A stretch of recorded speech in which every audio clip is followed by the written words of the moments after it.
That is the beauty of democracy, multi-party democratic system.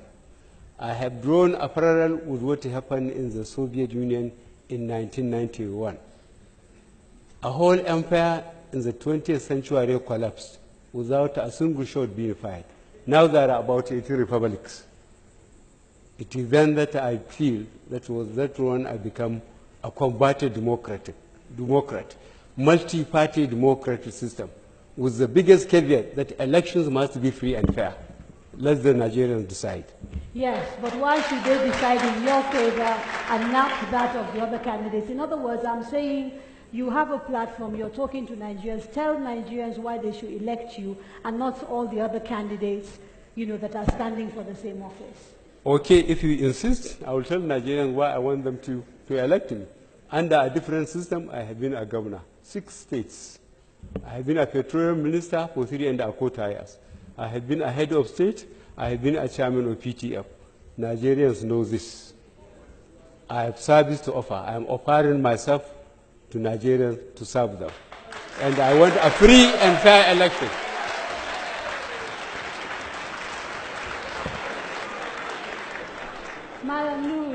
Why should Nigerians elect you and not General Muhammadu Buhari or Malam Ibrahim Shekarau or even President Goodluck Jonathan?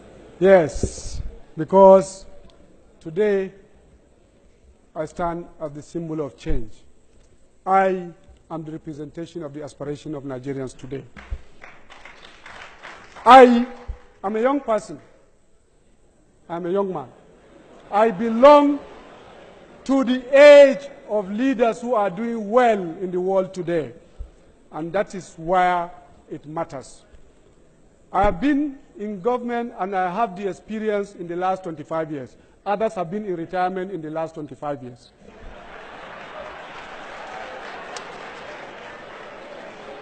I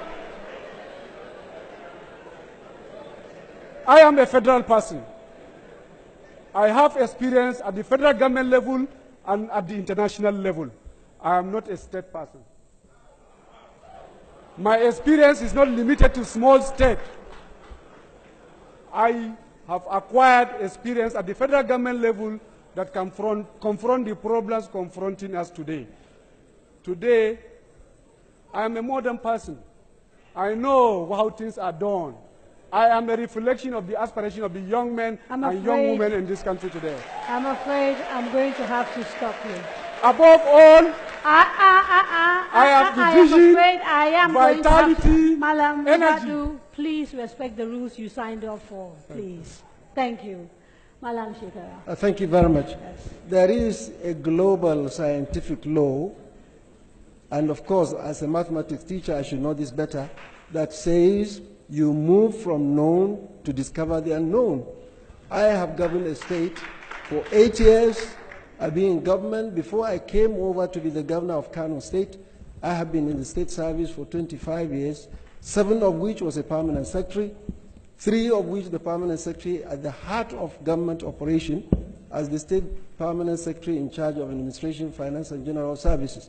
Now, talking of Nigeria generally, I have governed a group between 1988 and 1992, for 2 consecutive terms, for 4 years, I led all Nigeria Confederation of Principals of Secondary Schools in Nigeria. I was the national president. And this is a collection of trained, respected professionals. There is hardly any association, apart from my mother association of the NUT. The Principals Conference is about the only conference where you will find 99.9% university graduates. And I led them. Today there are over 7,000. Thank you very much. And I've interacted with them. Thank you very much. Now, we are rapidly coming to the end of this debate. So what I'd like to do is to devote the few minutes that we have left actually taking questions from the audience, because this is, of course, about Nigerians and about voters. It has been an interesting conversation, but I want to open it up now. There's a question here from Ngoso T. Akosu. Can you please raise your hands for me? Because I don't want people to accuse me of making up questions. Thank you. Okay. And she says, how do you plan to tackle the crisis in Plateau, state jaws between the Hausas and the indigenous tribes if you become president? Simple.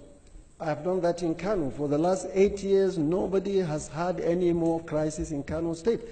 Before now, you see, before I came on board, Kano used to be known as a very volatile state. At the slightest ignition, 1,000 kilometers away, crisis will erupt in Kano. It will catch fire. When we came on board, we ran a government of all inclusive.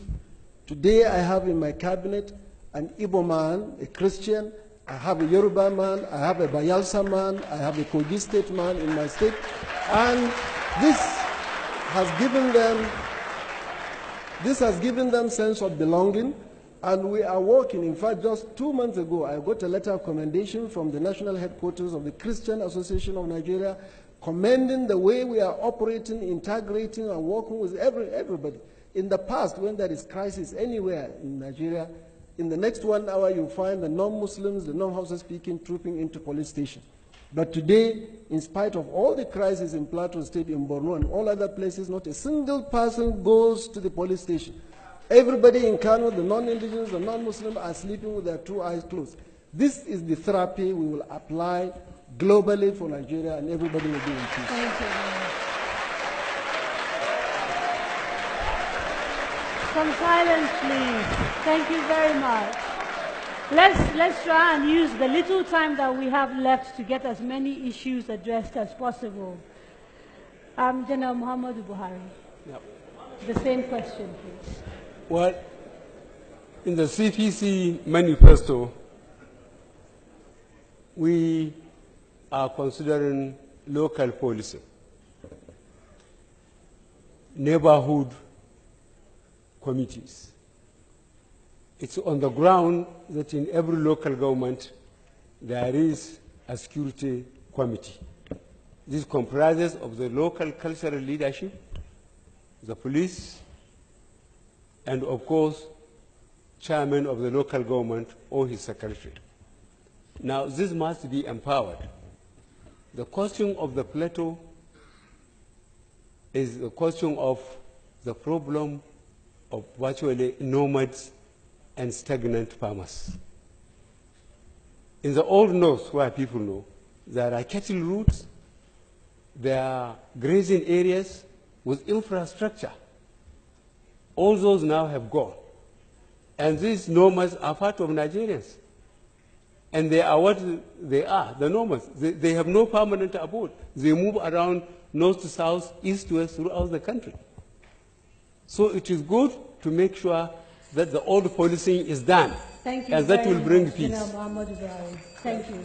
Malam Nuribadi. The problem of Plateau, and like so many other places, I believe it's not about police. It's not just about tanks or bullets or guns that you need to bring in. It's about working on bringing justice in this country.